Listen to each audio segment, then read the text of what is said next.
나를 살리는 피, 나를 늙게 하는 피, 위험한 피에 대해서 다카시 히로노리, 이은혜림 옮김. 어느 탁구 선수의 혈액이다. 부유물이 많은데 굉장히 피곤하니까 그런가 보죠. 많이 뛰니까. 자, 이렇게 부유물이 많다. 그러니까 물이 많이 빠지고 체력이 빠지니까 그렇게 되는 거 본데요. 이것은 어느 프로 야구 선수의 혈액인데, 프로 야구 선수는 뭐 그렇게 많이 피곤하지 않을 것 같은데도 이렇게 적혈구가 뭉쳤네요. 뭉쳤어. 장거리 운동선수, 이게 완전히 피곤하니까 그냥 적혈구가 어디 드문드문 있고 어떻게 좀 찌그러지고 막 힘들어서 힘들고 장거리는 굉장히 힘든 상태니까 적혈구가 굉장히 힘든 상태인 것 같습니다. 스트레스와 혈액, 질병이 없는 여학생의 혈액 상태. 스트레스가 극심한 상태에서는 적혈구의 막이 탄성을 잃고 톱니 모양으로 변형되는 현상이 자주 나타난다. 119페이지의 사진은 두드러기와 복통 등이 반복되면서 좀처럼 증세가 호전되지 않아 고통을 받고 있는 어느 여학생의 혈액이다. 알레르겐 검사나 내시경 등 여러 가지 검사를 해도 이렇다 할 질병은 발견되지 않았다. 남보다 몇 배나 열심히 노력하는 그녀는 학업에 대한 스트레스가 심한 듯이 보였다. 스트레스가 심하니까 적혈구가 굉장히 움직임이 떨리는 기형적인 모습으로 이렇게 있는 모습 자체가 우리 심리적인 상태인 것 같이 보이네요. 스트레스 심한 여학생의 모습이다. 적혈구가 아주 찌그러지는 모습으로 스트레스를 받는 것이 표현이 이렇게 되어졌네요. 표정도 늘 딱딱하게 굳어 있었는데 그보다 더 심한 것은 혈액의 상태였다. 뾰족뾰족하게 변형된 적혈구가 서로 부딪히기라도 하면 탄력이 없어 강하고 소리를 낼 것만 같다.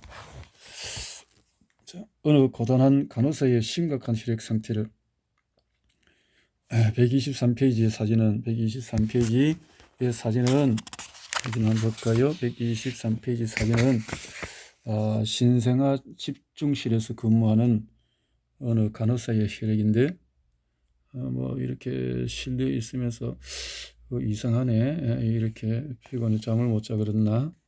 뭐 이 모양 자체가 생기가 없어요. 이렇게 피곤하니까 그런 겁니다. 신생아 집중실에 간호사로서 일하는 어느 젊은 여성의 혈액이다.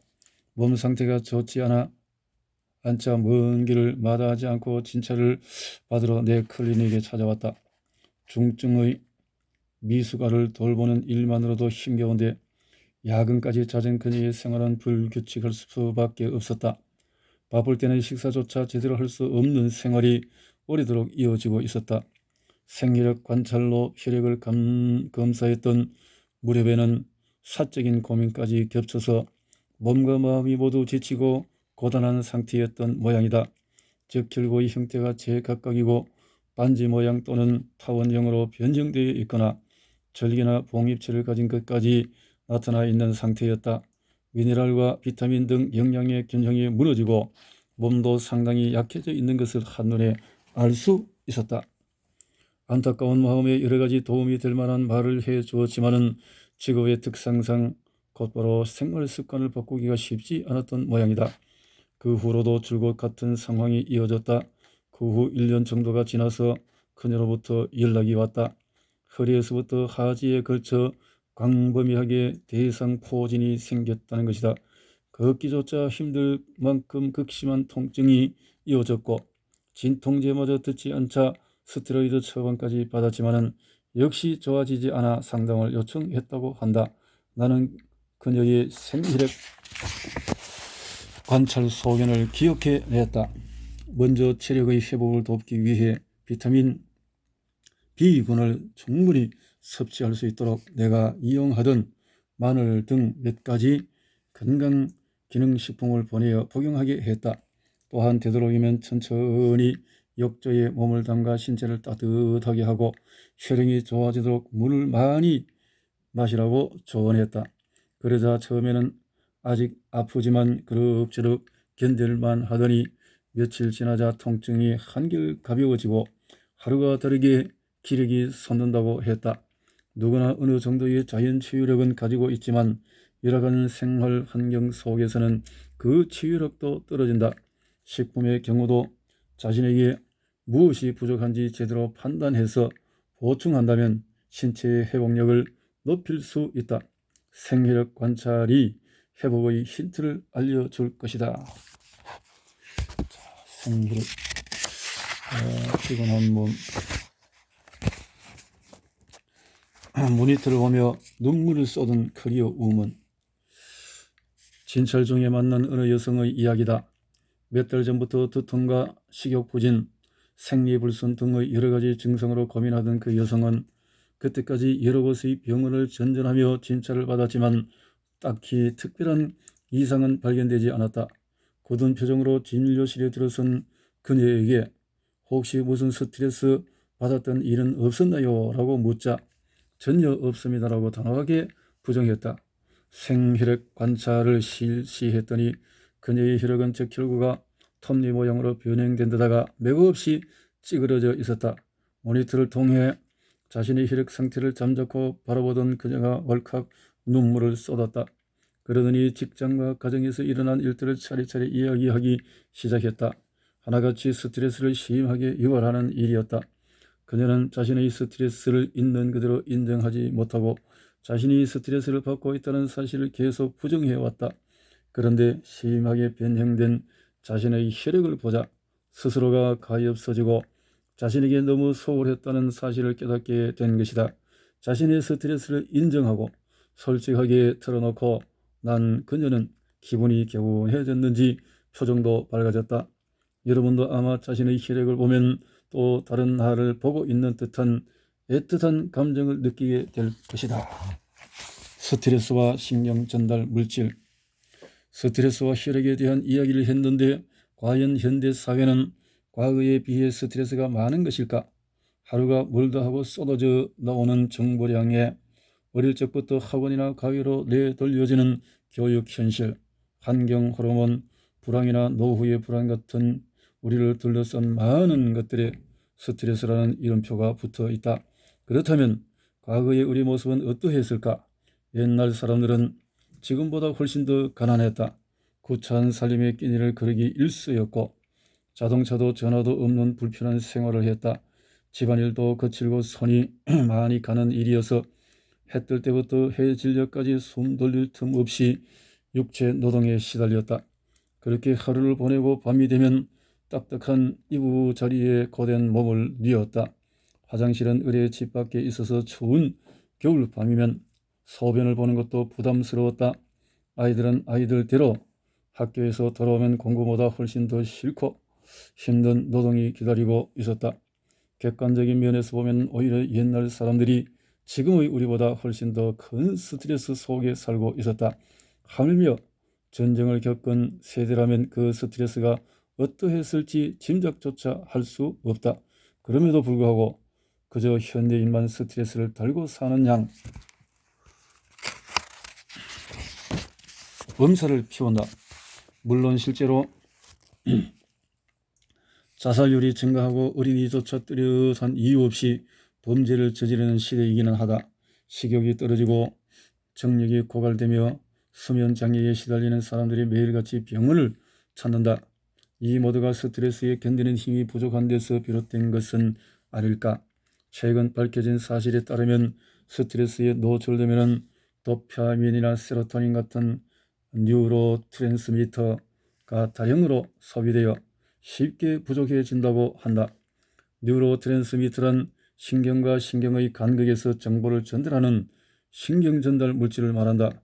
뉴로트랜스미터에는 다양한 종류가 있는데 아직 그 기능이 모두 밝혀진 것은 아니지만 도파민이 부족하면 의욕이 떨어지고 세로토닌이 부족하면 우울 또는 불면 상태가 되기 쉬운 것으로 알려져 있다. 반대로 도파민이나 세로토닌이 충분하면 쉽게 행복감을 느끼고 기분 좋게 잠들 수 있어서 다수의 스트레스에는 꿈쩍도 하지 않을 만큼 충실한 상태가 된다고 한다. 이러한 도파민이나 세로토닌 등의 신경전달 물질은 우리가 섭취한 음식물에서 흡수한 아미노산으로 만들어지며 일광욕이나 심호흡, 요가, 적당한 운동을 꾸준히 하면 분비가 왕성해진다. 자연식품을 균형 있게 먹고 밖에서 알맞게 운동하는 것이 좋은데 무리한 다이어트나 편식 또는 늘 집안에서 빈둥거리는 습관은 도파민이나 세로토닌의 부족을 재촉하게 된다. 따라서 엄청난 스트레스를 받았거나 기분이 가라앉은 때일수록 제대로 먹고 몸을 움직일 필요가 있다. 스트레스에 강해지려면 늘 영양이 고루 담긴 식사를 하고 하루 종일 잠시라도 햇볕을 쏘이는 것이 좋다. 여기에 바른 호흡을 추가하면 효과는 배가 된다. 요가나 태극권은 마음을 가다듬어 심신을 안정시키고 감정을 조율하는 데 대단히 좋다고 하며 실제로 세로토닌의 분비가 늘어난다고 한다. 지금 그런 데 신경을 쓸 여가나 기력이 없다면 바른 호흡법만이라도 실천하자. 그까짓 호흡으로 무슨 하고 생각할지 모르지만 제대로 된 호흡은 그 자체만으로도 꽤 좋은 운동이 된다. 되도록 천천히 깊게 숨을 들이마시고 천천히 마지막 한 모금의 숨까지 뱉어낸다. 한 번의 호흡에 1분씩 10번을 아침, 점심, 저녁으로 실천한다. 머리가 맑아지고 배에도 탄력이 생긴다. 분명 근사하게 차려입고 외출하고 싶은 마음이 들 것이다. 바른 식사와 호흡법으로도 멋지게 변신할 수가 있다. 호흡, 심호흡을 하자. 스테로이드의 저의 악순환을 부르는 아토피와 생혈액 관찰. 아토피로 고생하는 사람이 최근 부쩍 늘고 있다. 병원을 이곳저곳 다녀도 잘 낫지 않기 때문에 거의 포기하다시피 하는 사람도 있다. 아토피의 발병 원인에는 외인성 알레르기 물질이 관여하는 것으로 알려져 있지만 문제는 그것만이 아니라는 데 있다. 담당 의사가 일러준 대로 침구나 카펫, 의류 등을 모두 바꿔도 상태가 전혀 호전되지 않는 사람도 있다. 사실 아토피는 내인성, 즉 환자 쪽의 상황과 사정에 크게 영향을 받는다. 아토피가 악화되기만 할 뿐 조금도 나아질 기미가 보이지 않는다면 생활 습관에서 그 원인을 찾아야 한다. 식사가 불규칙하고 정신적, 육체적 스트레스가 심할 때는 꼭 외인성 인자의 변화가 없더라도 아토피의 증상이 심해질 수가 있다. 원인을 제거 못하고 단순히 약에만 의존하게 되면 나중에는 항알레르기제가 듣지 않게 되고 괴롭다 못해 스테로이드제를 사용하게 되면 이번에는 약을 끊기도 어려워진다. 스테로이드제를 되풀이해서 사용하면 신체의 저항력이 떨어지고 피부가 거무스름하게 착색되는 등 사태가 점점 더 악화된다. 아토피뿐만 아니라 꽃가루 알레르기나 만성 두드러기 등도 마찬가지다. 생혈액 관찰은 아토피가 왜 낫지 않는지 그 원인을 가르쳐 준다. 자, 아토피에는 이 스테로이드제는 금방은 나는 것 같이 보이지만 결국은 그 독소를 몸속으로 더 깊이 집어넣어서 나중에는 더 심하게 나타나는 것을 많이 체험을 하는데, 나도 오랫동안 그 약물을 많이 섭취했기 때문에 이런 진물이 많이 터져 나온 것을 그것을 계속 배출시키니까 나중에는 깨끗해지는데, 그것을 스테로이드 연고를 발랐을 때는 더 심하기만 했고 항생제나 또 진통제, 소염제 이런 것들이 다 그런 부작용들이 있다는 것을 염두에 둬야 할 것 같습니다.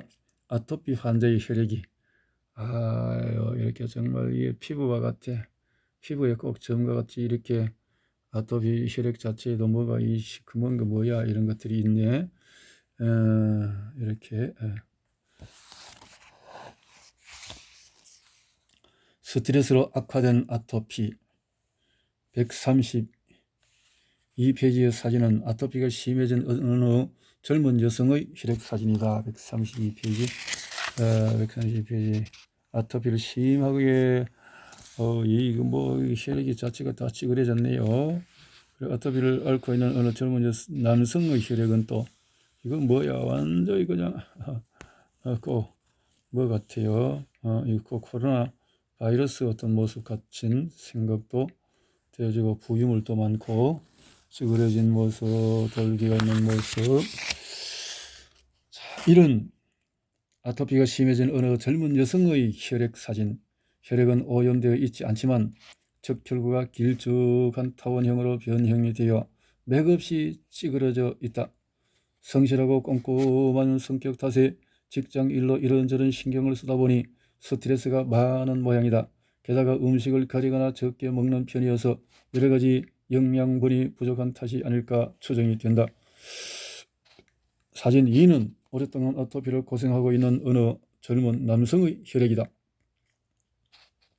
혈액은 부유물로 오염되어 있고 적혈구도 톱니 모양으로 변형이 되어 있다.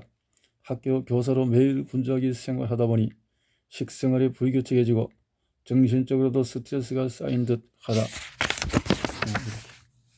되셨다는 거죠. 반드시 나올 수 있는 아토피와 알레르기성 질환. 아토피 같은 알레르기성 질환이 생겼을 때는 자신이 어떤 물질에 대해서 알레르기 반응을 일으키는지를 찾아서 그 원인 물질, 즉 알레르겐과의 접촉을 줄이는 것이 우선이다. 요즘은 체혈 검사로 간단히 알레르겐을 찾아낼 수 있다. 다음으로 중요한 것은 식사와 수면 등의 생활 습관을 바로 잡는 일이다. 식생활의 기본은 과식이나 간식을 피하고 매일 일정한 시간에 규칙적으로 식사를 하는 것이다. 당질, 지질, 단백질을 과다하게 섭취하지 않고 가공식품이나 과자를 먹지 않는다. 대신 식이효소가 풍부한 신선한 식품을 듬뿍 먹도록 한다. 특히 무나, 참마, 오크라, 9가지 채소 등이 좋다. 식이효소란 식품 속에 본래 함유되어 있는 것으로 그 식품의 소화나 분해, 정화를 돕는 역할을 한다. 가열한 식품이나 가공식품에는 식이효소가 들어있지 않다. 식이효소가 부족하면 그만큼 체내 효소의 부담이 늘어나므로 대사가 나빠지고 내장이 피로해진다. 물론 혈액도 오염된다. 외식이 잦아 자신에게 맞는 식단대로 식사를 하는 것이 여의치 않다면 효소 보조제를 이용하는 방법도 있다. 만약 스트레스가 아토피를 악화시키는 원인이라면 모든 일을 완벽하게 해내려고 하지 말고 우선순위를 정해서 차례대로 일을 처리할 것을 권한다. 일을 다 처리하기 힘들 때는 자신의 증상을 솔직하게 이야기하고 업무량을 조절하도록 한다. 또 중요한 것이 있다. 스트레스에 견디는 힘을 키우는 것이다. 되도록 신선한 제철 식품을 많이 먹어서 미네랄, 비타민, 아미노산을 풍부하게 섭취한다. 햇볕 쏘이기, 알맞은 운동과 심호흡, 요가나 명상 같은 습관은 세로토닌이라는 신경전달 물질의 분비를 증가시켜 마음을 편안하고 차분하게 만들어준다.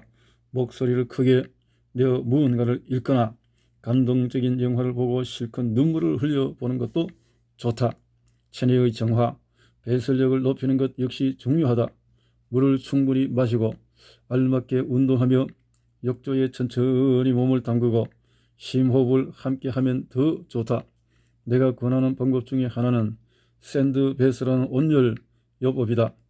원적외선 효과가 강한 돌을 작은 유리알 모양으로 가공한 샌드베스에 전신을 묶고 얼굴만 밖으로 내어 모래찜질 하듯 15에서 20분 정도 몸을 데우는 것이다.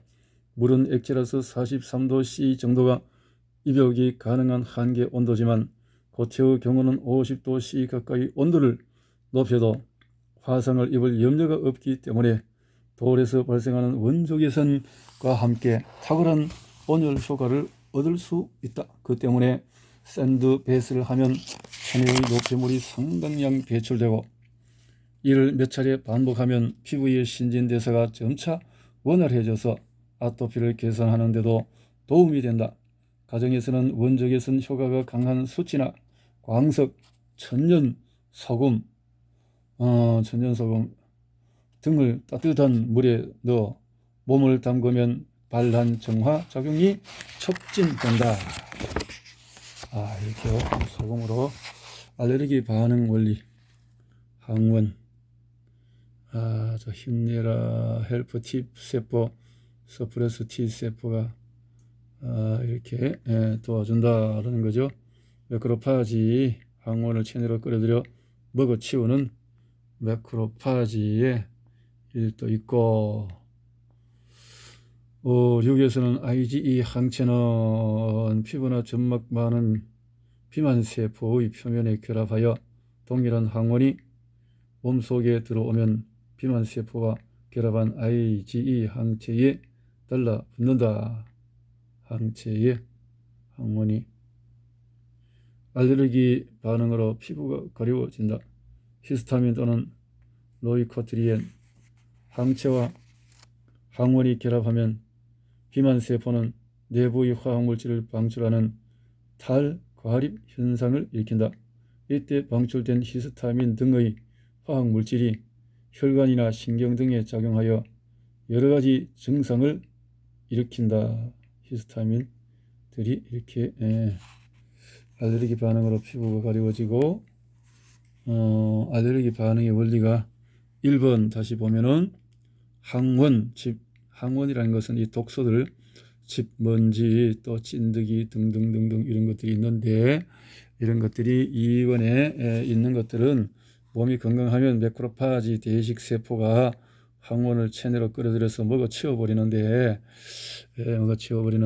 이제 이런 것들이 자꾸 먹어치우면서 이렇게 B세포 세 번째로 변화해서 3번이 그래서 4번의 헬퍼 T세포, B세포의 항체 생산을 촉진시킨다. 헬퍼 T세포가 힘내라 힘, B세포의 항체 생산을 촉진시켜서 그래서 항원을 잡아먹을 수 있는 힘을 기르도록 헬퍼를 한다는 거죠. 3번. 그래서 5번에는 서프레스 T세포, B세포의 항체 생산을 감시하고 또 억제하고 이래 하는 또 조절하는 T세포가 있네요. IG 항체가 항체 생산세포, 항체를 생산해서 이제 6번으로 가서 비만세포 IG 항체가 딱 달라붙어서 피부나 점막에 많은 그 비만세포 마스트셀의 표면에 결합하며 동일한 항원이 몸속에 들어오면 비만세포와 결합한 IG 항체가 달라붙는다. 그렇게 해서 7번으로 IG 항체와 항원이 결합하면 비만세포는 내부의 화학물질을 방출하는 그래서 탈가립 현상을 일으키게 된다. 그래서 항체와 항원이 이때 방출된 히스타민 등의 화학물질이 혈관이나 신경 등에 작용하여 여러가지 증상을 일으킨다. 면역의 증상으로 해서 이런 것들이 나오면서 알레르기 반응이 일어나는데, 이것은 몸속에서 그만큼 전쟁이 일어나서 승리로 가고 있는 상태다. 그것을 죽이는 또 뭐 소염제다 이상한 것을 해버리면 더 이런 항체를 생산하고 지원하는 이런 기능들이 약해질 수 있겠다라는 것을 참 좋은 그림을 통해서 볼 수 있겠네요. 혈액이 알려주는 암 대처법은, 혈액이 암의 상태와 혈액, 자신의 몸에 암이 생긴 것을 알고 나면은 오직 암의 존재에 사로잡혀 어서 빨리 암이 자라기만을 바라게 마련이다. 그러나 현대의학으로 암을 제거할 수 없는 상태에 이르면 이제 그 어떤 노력도 쓸모없다는 무력감과 절망감에 짓눌려서 마음의 여유를 찾을 수가 없다. 그러나 중요한 것은 지금의 암의 상태가 아니라 과거로 거슬러 올라가 왜 내게 암이 생겼을까를 생각하는 것이다. 그러면 평소 유방암 투병적인 어느 여성의 혈액을 볼까요? 유방암으로 유방암이 있으니까 혈액 자체가 이게 뭐 힘이 없고 완전히 서로서로 끼 엉켜버리고 이렇게 되어지네요. 피가 자체가 연전 현상이 너무나 심하면서도 또 찌그러진 모습들이 여기저기 보이고 있네요. 부유물도 보이고. 자, 자신이 얼마나 무리했으며 자신의 몸을 어떻게 제대로 돌보지 않았는지를 알게 되고 앞으로 어떤 식으로 건강관리를 해 나가야 할지 알게 될 것이다. 암은 그때까지의 생활 습관이 빚어낸 결과물이자 지금부터 어떻게 해야 할지를 암시하는 지표와도 같은 것이다. 지금 당신의 상태가 앞으로 암에게 휘둘리거나 질질 끌려가게 될 것인지 아니면 암을 누르고 다스리게 될 것인지는 혈액이 알려줄 것이다. 그리고 지금부터 어떻게 하면 좋을지도 혈액이 가르쳐 줄 것이다. 한 여성 환자는 최근 몇 년 동안의 자궁의 질병을 비롯하여 몸 이곳저곳에 불쾌한 증상들이 이어져 오더니 이번에 다시 유방암이라는 진단을 받았다. 그때까지 병원에서 진단받은 질병들을 하나씩 고쳐가던 중이었는데 꼬리를 물듯이 새로운 질병들이 발견된 것이다. 생리력 관찰을 하니 적혈구에 마치 벌레가 먹은 듯한 깊은 절개와 복립체가 있는 위험한 변형이 확인되었다. 이러한 사실로 미루어 보아 체력이 떨어진 것으로 판단된다. 이 환자는 치료와 함께 면역력을 꼭 높일 필요가 있다. 전립선 환자의 혈액 상태를 보면 사진은 장기간 전립선 암을 앓고 있는 어느 환자의 혈액이다. 종양 마커가 정상 범위에 있어서 종양은 더 이상 악화되지 않은 것으로 확인되었지만 하반신이 심하게 쇠약해지고 이따금 회음부 부근에 통증을 느낀다고 한다. 특히 몸이 차가워지면 통증이 더 심하다고 한다. 생리력 관찰을 하니 적혈구의 크기가 제각각인데다가 타원형으로 변형된 모습도 두드러진 상태였다. 이 환자는 먼저 식생활을 개선하여 비타민과 미네랄이 풍부한 식품을 듬뿍 섭취해야 한다. 특히 마늘은 비타민 B군을 다량 함유하고 있고 혈액의 순환을 촉진하고 암을 제어하는 효능이 있으므로 매일 먹는 것이 좋다. 한방 보조제 중에서 몸을 따뜻하게 해서 통증을 완화하는 것이 있다. 근력의 저하 역시 통증의 원인이 될 수 있으므로 스트레칭을 해서 근육의 유연성과 강도를 높이는 것도 중요하다. 마늘에 좋은 그 비타민 B군에 있는 것도 있지만 또 마늘에 또 알리신 등등의 어떤 그 기능들이 또 위장을 또 약하게 할 수 있는 또 기능이라든가 또 어떤 렉틴의 독소들이 또 어떤 몸에 지장을 받는 사람에게는 또 이렇게 조심스럽게 말하는 그런 의사분도 있죠. 플랜트 패러독스의 그 내용을 볼 수 있습니다.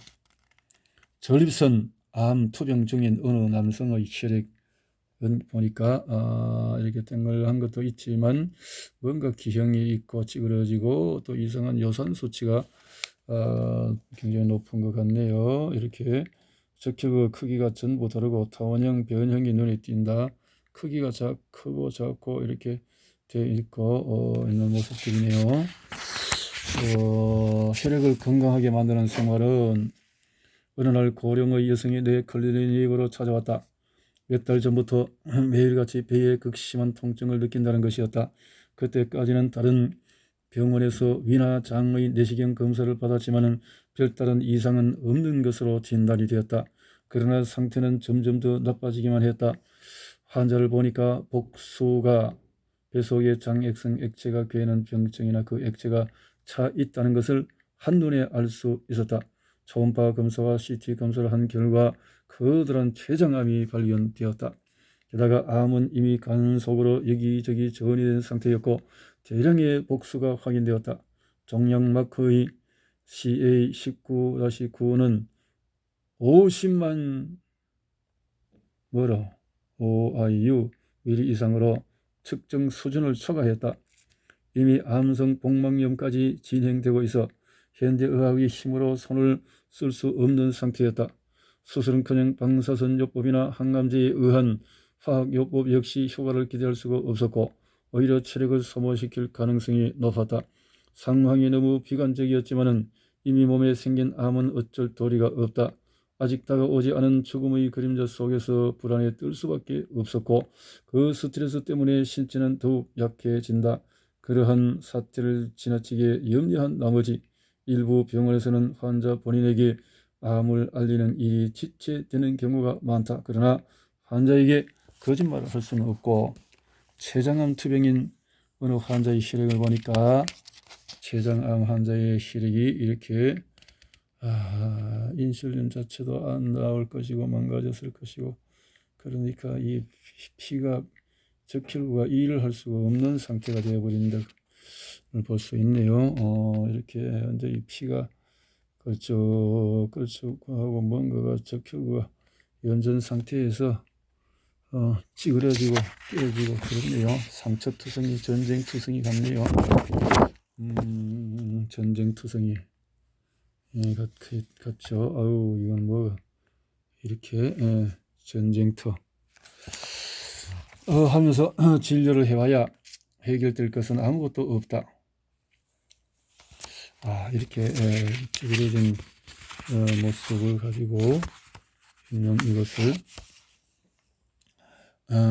중요한 것은 현 시점에서 환자는 아직 살아있으므로 생명활동을 유지하는 기능을 높이도록 애쓰는 것이다.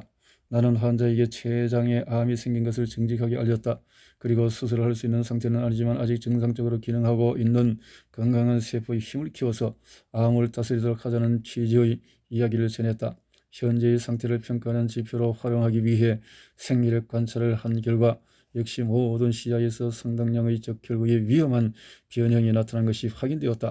환자는 자신의 희망대로 대형 병원에서 소화기 전문 의사에게 진찰을 받고 나서 내 진단이 틀림이 없다는 사실을 확인했다. 그 후에 나는 몇 가지 제안을 했다.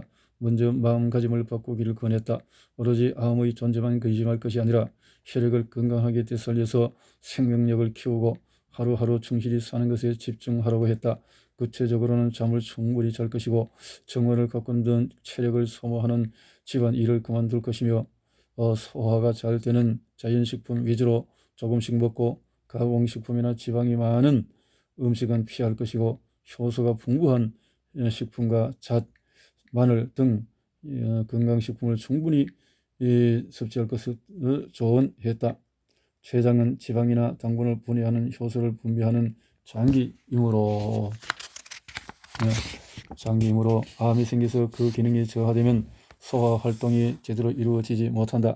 그래서 조금만 먹어도 심한 통증이 일어나기 때문에 환자들은 아예 먹는 것 자체를 두려워하게 된다. 그러나 이 환자는 효소 보조제를 섭취한 후부터 식후 통증이 심해지는 일이 줄어들었다. 잣이나 마늘에서는 세포 사이의 정보 전달에 중요한 당사슬을 형성하는 데 필요한 다당류가 많이 함유되어 있고 면역력 보강 효과나 암을 억제하는 작용이 있는 것으로 알려졌다. 췌장암 투병 중인 환자인데도 한 달 동안 이렇게 혈액을 관리하니까 이렇게 동글동글해졌다는 건데요. 일반적으로 경구 항암제를 내복하게 하고 매일 500ml 수액으로 영양을 보급하는 정도였지만은 이 환자는 일주일도 지나지 않아 그렇게 괴롭던 통증이 가벼워지고 안색도 좋아졌다.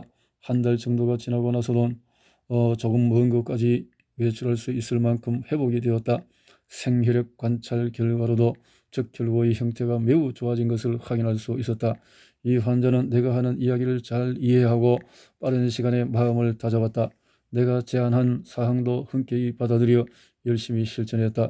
초진 당시의 상태라면 통증의 완화나 영양관리를 위해서 당장이라도 입원해야 될 것처럼 생각하는 것이 보통이지만은 그녀는 내 클리닉에 다닌 석 달 남짓의 기간 동안에 자택에서 다른 사람의 간호 없이 생활할 수 있었다. 그동안에 사용한 진통제는 모두 47정으로 하루에 하나를 꼴로도 되지 않는다. 고통스럽게 일그러진 표정 대신에 늘 웃음을 잃지 않던 이 환자는 그야말로 혈액을 건강하게 만드는 생활을 실천했던 것이다. 그래서 이렇게 다양한 효소를 가지고 혈액을 좋게 만들 수 있다. 생명력을 키워서 암을 억제한다.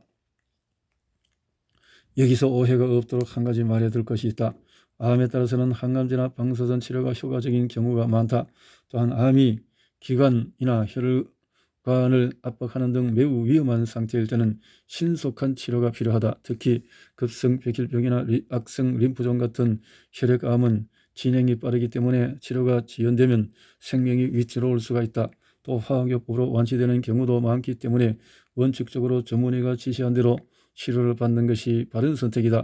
난소암처럼 이미 암이 진행된 상태에서도 항암제로 암을 축소시킨 후에 절제 수술이 가능한 암도 있다. 때때로 항암제는 해롭기만 하다고 극단적인 이론을 주장하는 의사가 있지만 결코 그렇지 않다. 치료의 효과가 비교적 높을 수 있는 암에 대해서는 역시 전문의의 치료를 받을 것을 권한다. 그런데 앞에서 예를 든 환자가 앓던 췌장암은 항암제나 방사선 치료가 반드시 효과적이라고는 말하기 어려운 부류의 암이다. 이처럼 아직 유효한 치료법을 발견하지 않은 암이 생긴 경우에는 어떻게 하면 좋을까? 우선은 암에 대한 공포와 불안 때문에 절망이나 시름에 빠지지 않도록 하는 것이 중요하다. 아직은 괜찮아. 천천히 생각할 정도의 시간은 있으니까 하고 스스로에게 말하고 다독이도록 한다. 암이 생기면 그것을 곧바로 죽음으로 연결시키는 경우가 많다. 그러나 암이 생겼다고 꼭 살 수 없는 것은 아니다. 암은 살 수 있는 힘이 약해졌기 때문에 생긴 것이다. 사실은 누구에게나 눈에 보이지 않을 만큼 작은 암이 신체 어딘가에 있지만은 생명력이 충분하면 암은 더는 커지지 않는다. 암이 발견된 것을 현재 자신의 생명력이 약해져 있다는 사실을 알리는 경고로 받아들이고 그때까지의 생활을 돌이켜보고 바로 잡아야 한다. 그것이 가능하다면 암과 공존하면서 꿋꿋이 살아갈 수가 있다. 반대로 그렇게 못하면 설령 수술 등으로 암을 제거했더라도 결국에는 재발이나 다른 질병으로 또다시 고통을 받게 될 수밖에 없다. 그렇죠. 재발할 수밖에 없고 진정한 치유가 안 되면 재발할 수밖에